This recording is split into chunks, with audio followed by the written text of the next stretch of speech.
America, are we good? Because this chart's showing I don't think we're doing so good. This graph is showing the percentage of 30-year-olds who are both married and who own a house. As you can see, I am still scrolling down. Oh, there we go. We're currently sitting at about like 12%. 12% of 30-year-olds are both married and have a house. That's down from 50%, over 50% in the 1950s. I mean, it's really kind of a 1-2 punch because not as many people are getting married anymore, and certainly not as many people are able to own a house. But to do them together, that's like an impossible challenge. Actually, you'd think that marriage would help homeownership because then you have two incomes, but that's not helping all these people out, I guess. This goes in line perfectly with the data that shows 50% of young adults are living with their parents, which has been recently at an all-time high. It looks like the American dream began to die sometime in the 1990s. I'm gonna say some controversial stuff here, but people gotta wrap this around their head. We will never return to 1950s America. It's not possible. In World War II, the entire world basically blew itself up, and we were the only country left standing. Europe, where most of the world powers were at that time, was completely decimated. Not only that, but so was Asia. It was literally just the US's geography that kept us safe. All that juicy American industry remained intact and stronger than ever. So this, I'm sorry to say, is just not gonna happen unless we have World War III. You can root for that. Maybe in a World War III scenario where the US randomly doesn't get nuked, then perhaps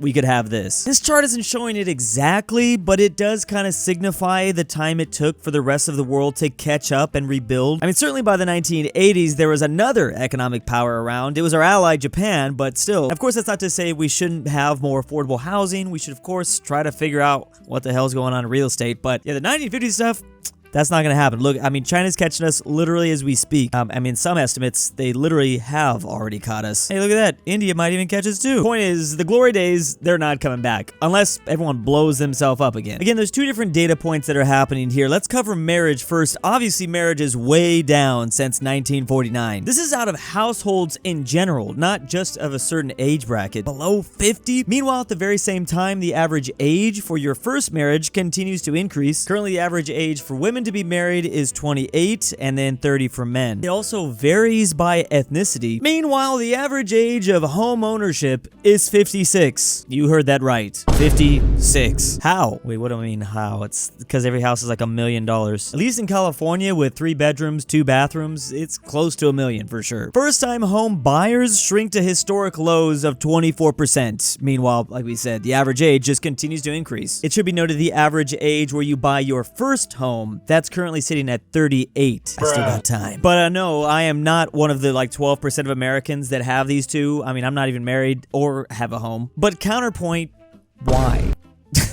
I mean, for me, at least when it comes to California, it is not worth it. I'm not trying to be house poor. I mean, I'm sure that's got to be part of the element for people. Like, just because you can buy a home doesn't mean that you should. People who saved up enough money to be able to afford a down payment are probably pretty financially smart, and they gotta know when they crunch the numbers. These numbers, they're just not making any sense. This is legitimately the solution that people are coming up with. If enough single 30-year-olds die in World War III, that number will go up without boomers having to fix anything. That is literally the same exact solution I came up with. We need a World War III. That's clearly what's going on. Somebody inform Washington. Meanwhile, what happened to Weimar, referring to Weimar, Germany in the 1920s? We also have a lot of communist Pepes being posted in the chat. It's funny how often I'm seeing America being compared to Weimar, Germany. This is a Germany that obviously lost World War I, a Germany that was not very happy, so they voted in an Austrian painter to take charge. What's the worst that could happen? If you would please consult the graphs. Everyone is thinking that this is going to mean America is going to become Nazi Germany or the Soviet Union. I don't think that it's going to be that crazy, but you know, I'm not going to put any bets. I don't personally think we're headed towards an apocalyptic event, but it does seem like we're headed towards way less marriages and way less home ownership. Like, this is just going to keep going down. We'll probably reach like 5% by the 2030s. Man, that World Economic Forum wasn't kidding. We really are about to own nothing. I don't know if we're going to be happy, but the first part will be true. It's crazy how they said that, and every year it just continues to happen. Whether it's like just your media from Netflix, you don't own any of that content. A lot of people are just leasing their car nowadays. Not a lot of people are going for ownership. You can't talk about home ownership without talking about student debt. Average student loan debt for a 30-year-old woman is right now $31,000. Oh man. Only 40% of public 4-year university students are completing it without any debt. I've always leaned a little bit anti-college, but I was thinking about the other day,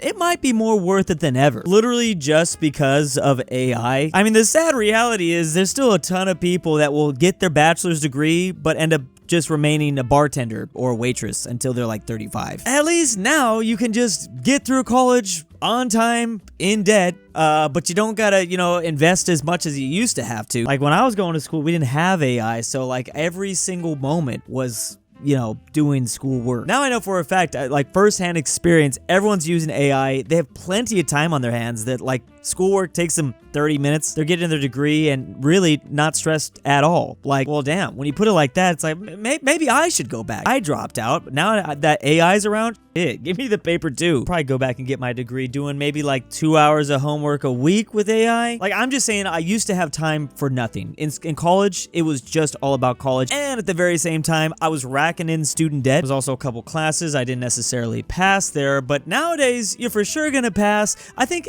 college is in agreement. You're paying them. Just give me the paper. Like, you're kind of forcing me to be in debt up to my eyeballs for the rest of my life. The least you could do for me is not force me to spend like 15 hours a week on homework, right? No, but if you're like a doctor or a lawyer, probably don't listen to anything I'm saying right now, or an engineer. I'm talking to my fellow film majors out there. Or like, if you're just trying to be a painter or some shit. I don't think AI can help you out there though. So yeah, a pretty big element into the lack of home ownership is just everyone is in debt. Also, I'm not sure how many people think about this, but home ownership is kind of difficult when you're not married, when you are a single person. Like, trust me, I know, especially because it's probably going to be a fixer-upper. I got a job. Like, how am I supposed to fix this up and have a job and deal with life? I don't have a partner to help me build this house. You know what I'm saying? Being a single homeowner is probably not very fun at all. Sure, we could build housing, cancel debt, support families, but that doesn't pump GDP or quarterly returns. Stability isn't venture, scalable. So we pretend it's all personal choice while structural rot gets reframed as freedom. No margin in adulthood anymore. I guess one historical theme for sure that's throughout history is that when a public is desperate enough, they will vote for some very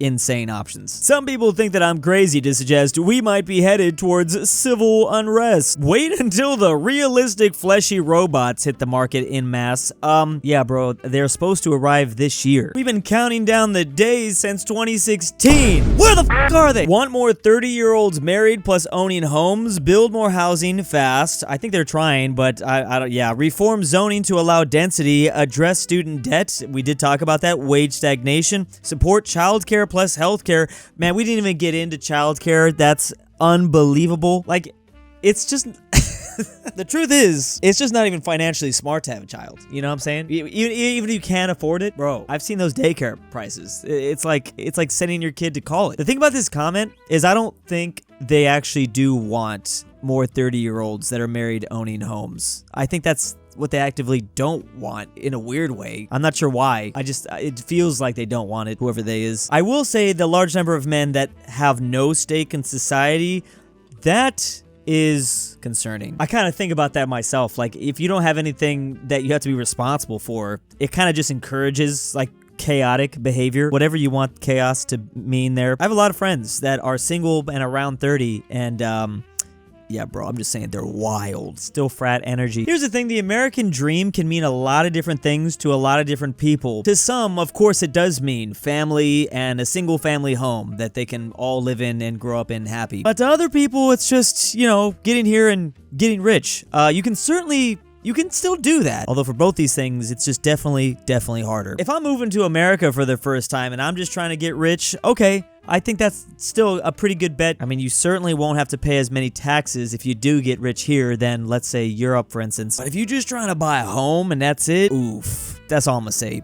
Of course, every passing year, more and more people do believe the American dream is, in fact, dead. Surprisingly, even back in January 2010, a lot of Americans were saying it still holds true. The American dream is a thing. You can, in fact, achievement. That is down to now 27% in 2025. And people are actually becoming so pessimistic that 18% of people right now in today's age are saying it was never true. I don't believe that. I mean, the American dream was definitely true, like I said, in the 50s. You had grandpas out here supporting like 3 family families, a lot of them, they didn't know about each other on like one income. A majority of people are now finally saying that the American dream was once true, but now not anymore. I think the numbers were kind of obvious back even in 2010, but it's really clear now. At least this specific portion of the American dream, that's for sure. And a big thanks to my patrons this month. Drew's abandoned son from Alabama. Petition for Drew to make Hoi 4 ASMR Tingles version 2. Nolan. Alexander the Terrible. Nord Tyrol. Miglu the Goat. King Bear Hayes. Connor Pavlik. Frederick Tiblin. Carmel. Drew's Argentinian Trust Fund. Rip Grandpa. Douchebag. Luxembourg Lover. And Tambrin.